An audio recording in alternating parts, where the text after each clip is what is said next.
세계인이 바라보는 5.18 아카이브, 세계와 나누는 5.18 연대 정신을 거행하도록 하겠습니다. 5.18 기록물을 등재할 때부터 제가 영어를 전공했기 때문에 참여하게 되는 그런 특권이라고 그럴까요? 그런 일을 하게 돼서 매우 영광으로 생각하고 있습니다. 10주년을 맞이해서 포럼 사회를 맡게 된 것을 다시 한번 기쁘게 생각을 합니다. 5.18 민주화운동은 대한민국 민주화 과정에서 가장 큰 사건입니다. 그 정신은 자랑스러운 우리의 역사입니다. 또한 5.18 기간 동안 시민들이 활동하면서 만든 다양한 자료와 문서들은 민주주의의 씨앗이 되는 귀중한 인류의 유산이기도 합니다. 오늘의 논의가 5.18의 가치와 진실을 드러내고 시민들께 힘이 되는 시간이 되길 기대합니다. 원래 이 자리에 이용섭 시장님이 나오셔야 되는데 달빛동맹 대구에서 기관장들이 대구 오셔서 손님 맞이하느라고 모두심을 양해해 주시기 바랍니다. 5.18 민주화운동 기록물 유네스코 세계기록유산 등재 10주년을 기념하여 열게 되는 세계인이 바라본 5.18 아카이브 컨퍼런스 개최를 진심으로 축하드립니다. 안녕하십니까. 문화재청장 김현모입니다. 5.18 민주화운동 기록물의 세계기록유산 등재 10주년을 축하드리며 국제 컨퍼런스에 참석해 주신 여러분께 깊은 감사를 드립니다. 유네스코 세계기록유산 제도는 기록유산의 보존에 그치지 않고 널리 공개하고 활용하는 데도 의미가 있습니다. 이용섭 광주광역시장님과 5.18 민주화운동 기록관 관계자 여러분, 참석하신 모든 분께 깊이 감사드립니다. 맞이해서 세계인이 바라본 5.18 아카이브 컨퍼런스를 개최하게 되었습니다. 5.18 민주화운동 기록물은 유네스코 세계 기록유산이고 특히 인권 기록유산입니다. 5.18 기록물의 등재를 통해서 왜곡된 역사를 바로잡고 담론의 장을 펼칠 수 있습니다. 5.18 민주화운동의 전국화와 국내 민주, 인권 개념의 재인식을 공헌하였습니다. 5.18 세계 기록유산의 가치를 우리나라뿐만 아니라 세계 시민들과 공유하여 5.18 정신을 이어나가겠습니다. Auch im Namen des Botschafters möchte ich ganz herzlich gratulieren zum 10. Jubiläum der Ernennung der Manuskripte der demokratischen Bewegung Gwangju vom 18. Mai zum UNESCO-Weltdokumentenerbe. Ich denke, als jemand auch von der jüngeren Generation gerade, kann ich auch sagen oder auch verstehen, wie groß die Bedeutung eines solchen Archivs ist. Und ich denke, gerade deshalb kann ich an dieser Stelle auch unterstreichen, wie wichtig die Rolle eines Archivs ist als Gedächtnis der Vergangenheit, aber auch als Gedächtnis für die Zukunft, nämlich eine Wissensquelle für die Gestaltung heutiger und künftiger Gesellschaften. Die Demokratie in Südkorea war das Ergebnis vieler Jahre demokratischer Proteste und Aktivismus. Sie ist ein Beispiel dafür, wie die Macht der Forderung der Öffentlichkeit nach fairen Wahlen autoritäre Regime in liberale Demokratien verwandeln kann. Dass Bilder von den Unruhen und ihrer Niederschlagung in die Welt gelangen und der Demokratiebewegung internationalen Rückhalt verschaffen konnten, ist zu großem Teil einem deutschen Fernsehkorrespondenten zu verdanken, den eben genannten Jürgen Hinz-Peter, damals Ostasien-Korrespondent der ARD in Tokio, der die Information über eine Truppenverlegung Richtung Gwangju von dem deutschen Missionar Paul Schneis erhielt und sofort nach Korea flog. Wir teilen heute das gleiche Engagement für die allgemeinen Menschenrechte, die Rechtsstaatlichkeit, die Gewaltenteilung und die repräsentative Demokratie. Sind beide davon überzeugt, dass die Demokratie die beste Grundlage für soziale Harmonie, Wachstum,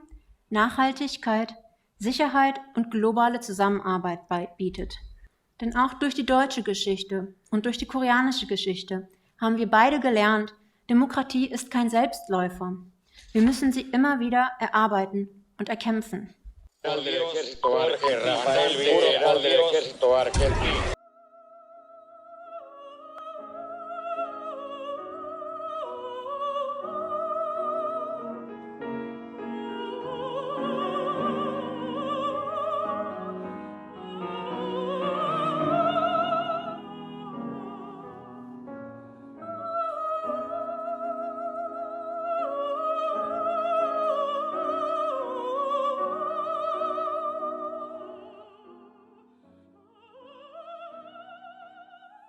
Good evening. On behalf of the Embassy of the Republic of Argentina in the Republic of Korea, it is a great honor for me to be here and take part in this event organized by the May 18th Democratic Uprising Archives. Regarding the events of May 1980 that took place in the city of Guangzhou and what had happened in Argentina, I would like to express that there are parallels between them. In Argentina, under the objective of restoring internal order in the convulsed socio-political scene of the country in the 1970s, the military regime that occupied the government between 1976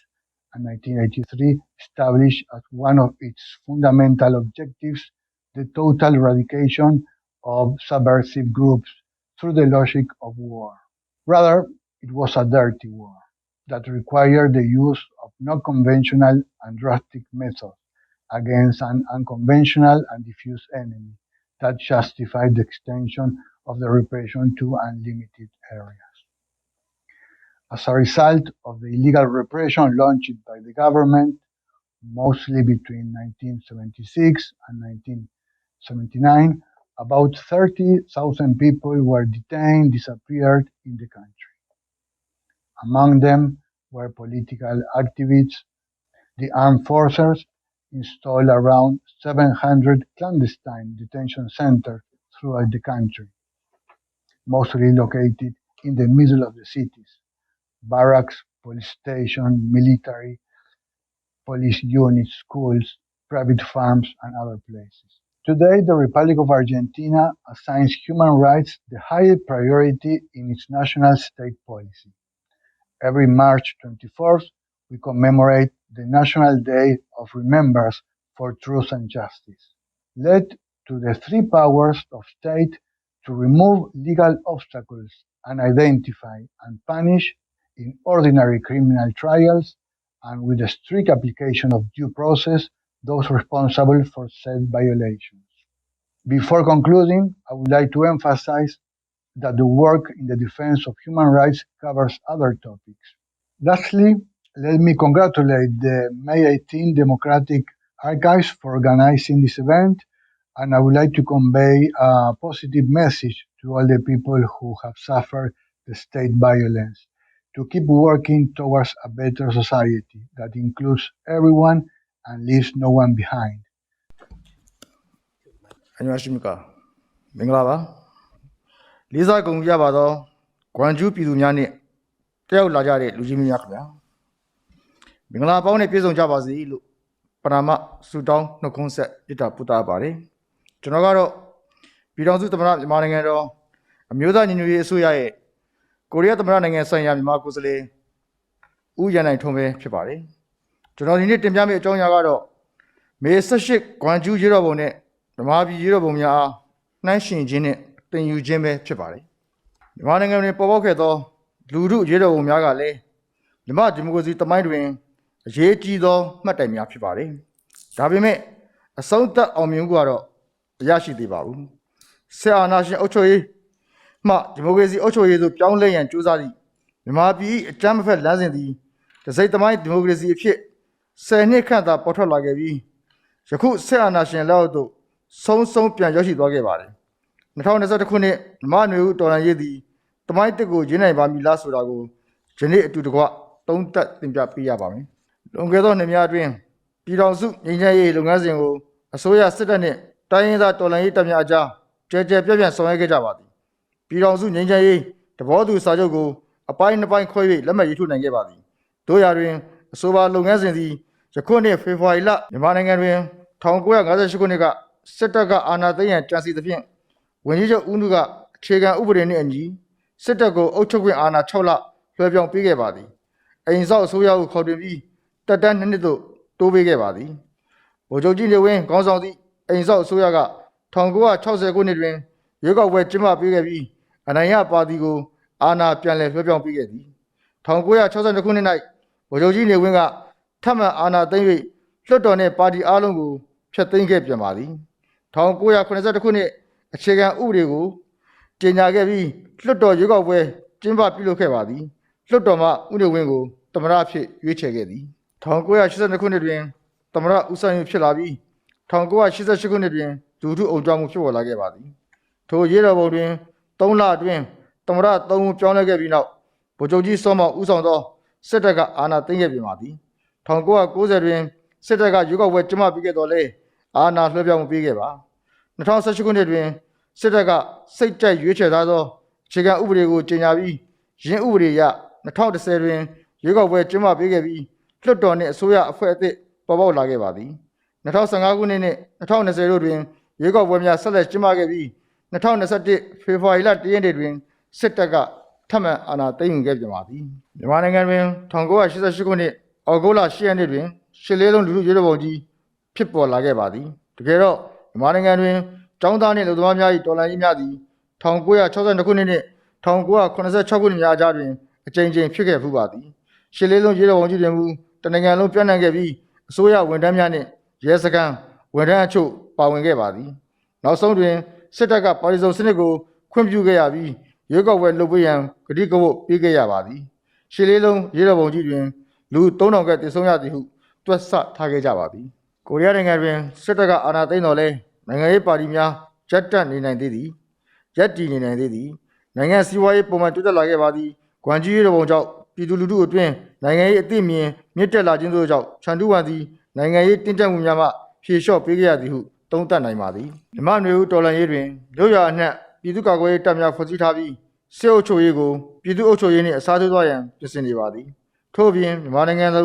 သားများပြည်သူများ၏လက်ထက်တွင်စီးပွားရေးလုပ်ငန်းများနှင့်အထိုက်အလျောက်ရှိနေပြီဖြစ်ပါသည်အစိုးရကိုမိခိုနေရသည့်အနေအထားမဟုတ်တော့ပါပွင့်လင်းစွာစီးပွားရေးပြိုကျသွားမည်ကိုမည်သူမှမလိုလားပါလူမျိုးဘာသာစကားဓလေ့ထုံးတမ်းစဉ်လာရေးမြေမတူညီကွဲပြားခြားတော့လဲတိုင်းရင်းသားအလုံးတို့ဖက်ဒရယ်စနစ်သည်တင့်တော်ဆုံးဖြစ်နေပြီကိုနားလည်နေကြပါသည်ထိုအခြေအနေများသည်က1980ကကိုရီးယားနိုင်ငံ၏အခြေအနေနှင့်အလားတန်ဆင်တူနေပါသည်ထို့တဲ့ပို၍ဆိုနိုင်သည်မှာတိုးတက်လာသောဒီဂျစ်တယ်စနစ်နှင့်မီဒီယာပွင့်လင်းမှုတို့ကတစ်ကမ္ဘာလုံးရှိမြန်မာနိုင်ငံသူနိုင်ငံသားများအားလုံးကိုတစုတစည်းတည်း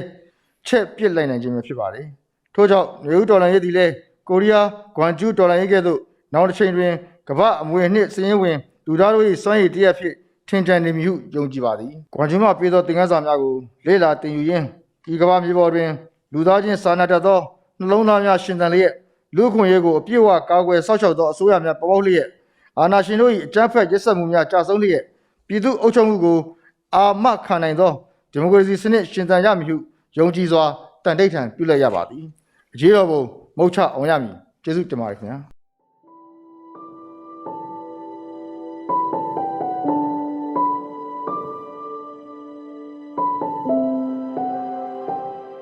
기록이라고 하는 것은 국가와 공동체의 집단적 기억과 정체성을 위한 보고다라고 하는 것이죠. 그러니까 보물이라고 하는 것입니다. 그러니까 기록은 조직, 집단, 공동체의 일상생활에서 생산되어서 이 기록 생산 과정 자체가 공동체의 정체성 발전에 기여한다는 것입니다. 따라서 기록은 공동체에 대한 소속감이나 공동체 활동에 참여를 자극하는 촉매 역할을 한다는 것입니다. 나아가 기록이라고 하는 것은 다른 공동체의 문화에 대한 폭넓은 이해를 제공해 줍니다. 이는 다른 문화에 대한 관용과 존중을 촉진하며 사회 통합에 굉장히 작지만 고유한 역할을 할 수 있다는 것입니다. 세계화와 신자유주의라고 하는 것이 21세기 지금 우리가 살아가고 있는 현대 사회를 규정하는 그런 용어가 아닌가 싶습니다. 상품, 자본, 서비스, 사람의 자유로운 이동이라고 하는 이것으로 대표되는 세계화는 많은 장점에도 불구하고 문화 충돌과 정체성 위기라는 문제점도 또한 내포하고 있습니다. 양극화와 사회적인 소외로 대표되는 신자유주의 물결도 우리가 또 외면할 수만은 없는 또 하나의 도전으로 그렇게 우리에게 다가와 있습니다. 권력과 지배의 정당성 확보 수단으로 시작되었던 기록, 그 다음에 기록 관리였습니다. 개인적으로 그리고 방금 말씀드렸던 변화된 그리고 변화를 요구받고 있는 기록과 아카이브의 역할에 가장 적합한 사례가 5.18 민주화운동 기록으로 생각을 하고 있습니다. 영구히 보존되는 아카이브의 기록은 권력투쟁의 산물이라고 할 수가 있습니다. 자크 데리다가 강조한 것처럼 인간은 기록을 통해 자신의 기원과 정체성을 추적하고 보존하고자 하는 본능적인 욕망을 가지고 있습니다. 5.18 민주화운동 기록은 권력과 지배에 정당성을 부여하기 위한 것이 아니라 부당한 권력의 폭력에 저항했던 기록입니다. 기록의 공식 전당에서 배제되었거나 왜곡되었던 보통 시민의 의로운 항쟁의 기록입니다. 따라서 5.18 민주화운동 기록은 그 성격상 인권 및 민주주의와 분리할 수 없는 속성을 가지게 됩니다. 5.18 민주화운동 기록은 시민에 의해서 생산되고 수집되고 관리되고 활용되는 시민의 기록이라고 할 수가 있습니다. 5.18 민주화운동 기록은 화석이 아닌 계속 확장하는 기록이었으면 좋겠습니다. 과거의 상이함에 대한 인식, 현재와 과거는 다르다라고 하는 인식이 바로 과거에 대한 보존을 촉진했다고 합니다. 세계기록선언은 시민, 공공행정, 의사결정권자, 공공 및 민간기록 소유자, 정보 전문가 모두 기록관리에 집단적 책임이 있다고 명시한 바 있습니다. 이 5.18 민주화운동과 기록과 더불어 국가기록원이 잘 협력해서 이 기록을 세계에 전파하고 세계에서 또 피드백 받는 그런 선순환 체계가 이루어지면 좋겠다라는 그런 제언으로 제 짧은 발표를 마감하도록 하겠습니다. 창설 초기부터 유네스코는 우리의 소중한 유산들을 어떻게 보호할까, 이 심각한 위기로부터 어떻게 보호할까, 이런 고민들을 상당히 많이 해왔고요. 세계유산이나 무형유산 외에 기록유산을 유네스코가 이렇게 특별히 여기고 별도의 제도를 만든 이유가 있습니다. 너무나 어떻게 보면 당연한 얘기지만 기록 유산이 가진 엄청난 힘에 주목을 한 것이죠. 그러니까 우리 인류는 사실 기록을 통해서 문명을 발전시켜 왔다 해도 과언이 아닙니다. 유네스코에서 말하는 이제 기록 유산의 개념은 조금 더 확대됩니다. 그래서 1995년 그 디지털 형태를 포함한 기록 유산의 보존과 접근에 관한 공고를 보면 기록 유산이란 그게 디지털 아날로그 형식이든 디지털 형식이든 간에 정보를 담고 있는 매개체는 모두 기록유산이라고 얘기를 하고 있습니다. 이 세계 기록유산 제도의 목적은 역시 이제 이 원래 명칭이 메모리 오브 더 월드라 그래서요. 그 인류가 가지고 있는 여러 가지 기억들 중에서는 너무나 뛰어나고 너무나 훌륭해서 단순히 우리 세대뿐만 아니라 미래 세대에 넘겨줘야 대한 빼어난 가치를 가진 유산들이 있습니다. 그런 것들을 목록화해서 지정하는 것이 세계 기록유산 제도의 목적인데요. 첫 번째 그 유산의 사례는 여러분 잘 아시는 발틱웨이입니다. 그러니까 2009년에 등재가 됐고요. 발틱 3개국, 그러니까 에스토니아, 리투아니아, 라트비아 이 3개국이 자유를 찾기 위해서 인간 사슬을 이제 만든 그런 기록물인데요. 유네스코는 세계적 중요성이나 독창성, 대체 불가성을 이렇게 얘기를 하고 있습니다. 소련 내부의 어떤 민주화 운동을 촉진시켰던 계기가 됐고요. 발트 3국의 독립을 재정립하는 세계적으로 중요한 기록유산이다라고 얘기를 하고 있고요. 세계 최초의 그 뉴질랜드 여성이 투표권을 쟁취한 그러한 사례인데요. 아시다시피 1880년대부터 뉴질랜드 내에서는 여성들의 그 참정권을 그 쟁취하기 위한 여러 가지 노력들이 있었습니다. 그리고 결국 1893년에 뉴질랜드 전체 성인 인구의 한 4분의 1이 가까운 한 2만 5천 명이 이 탄원서에 서명을 해가지고 결국 이제 93년에 이제 됐는데요. 이 오른쪽에 이제 그 청원서의 사진인데요. 이게 원래 하나의 두루마기였는데 이 마이크로 필름 촬영을 위해서 6개로 이제 분리를 했다가 100주년을 기념해서 다시 이제 복원했던 그런 사례입니다. 이 기록물들은 지금 총 이제 546페이지로 구성이 되어 있고요. 그러니까 거의 300m 가까이의 롤 형태로 되어 있습니다. 마지막으로 살펴볼 기록물은요. 브라질 군사정권 정보 및 반정보 기록물군인데요. 2011년에 등재가 됐습니다. 1964년에 이제 카스트로 프랑코 대통령이 이제 군사 쿠데타를 일으켜서 정권을 잡은 이후에 그 국가정보 서비스라는 조직을 만들었어요. 거기에 관련된 이제 각 반체제 인사들의 정보를 통해서 이제 6,000건 이상의 어떤 재판을 통해서 처벌을 하고 여기에 따라서 이런 21년간 뭐 3만 명 이상이 고문을 받고 수백 명이 사망하는 이런 비극적인 기록입니다. 등재 기록물을 적극적으로 대중에게 공개를 하고 있고 또 아까 그 발틱 웨이에서 볼 것 같이 다국어 서비스를 통해서 접근성을 강화하는 이러한 부분들은 저희에게 좀 시사점을 주고 있다라고 볼 수 있겠고요. 또 순회 서비스 전시회를 통해서 그래서 뭐 국민들이 찾아오는 게 아니라 찾아가는 서비스를 통해서 기록유산의 가치를 좀 국민들과 공유하는 그러한 내용도 상당히 흥미롭고요. 또 20주년, 30주년 등 10년 단위의 그 어떤 계기를 통해서 대대적인 기념 행사를 하고 있고 또 아무래도 이제 이 기록유산에 대한 가치는 우리 자라난 청소년이나 어린이들에게도 굉장히 중요한 거기 때문에 이들의 눈높이에 맞는 SNS라든지 유튜브라든지 심지어 요새는 뭐 메타버스와 같은 가상 공간을 통해서 활용을 해서 기념 행사를 하고 관련된 정보를 제공하는 그런 부분도 굉장히 특이할 만하다 할 수 있겠습니다. 5.18 기록물의 그 세계 기록유산 등재 10주년을 축하하는 자리에 나와서 여러분께 제 의견을 말씀드릴 기회가 생겨서 대단히 반갑게 생각합니다. 잘 아시다시피 5.18 기록물은 2011년 맨체스터에서 개최된 제10차 그 세계 기록유산 회의에서 국제자문위원회에서 등재가 결정됐습니다. 저는 이 자리가 단순히 5.18 기록물의 가치와 의미를 국제적인 광주 시민의 어떤 자부심을 강조하는 자리로 끝날 것이 아니라 그 의미를 국제적인 지적 담론의 맥락으로 확장시킬 기회라고 믿습니다. 이제 학계의 관심은 예전에 무엇을 새롭게 등재할 것인가 하는 문제에서 등재된 유산에서 어떤 교훈을 얻을 수 있을까 하는 문제로 옮겨졌습니다. 일반인에게 가장 널리 알려진 세계유산 분야를 예로 들면은 유산 해석이 중요한 이슈로 떠오르고 있습니다. 세계기록유산 사업은 1992년에 시작돼서 지금까지 등재된 기록물이 300여 건에 이릅니다. 이렇게 등재된 기록물은 우리 역사인식의 지평선을 대폭 확장했으며 인류 문화의 역동성에 대한 이해를 심화시켰지요. 세계 기록유산의 등재 건수가 늘어나면서 자연스럽게 비슷한 주제로 연결될 수 있는 기록군들이 모습을 드러냈습니다. 일종의 같은 주제를 공유하는 덩어리들이 나타난 거죠. 시간이 제한되어 있기 때문에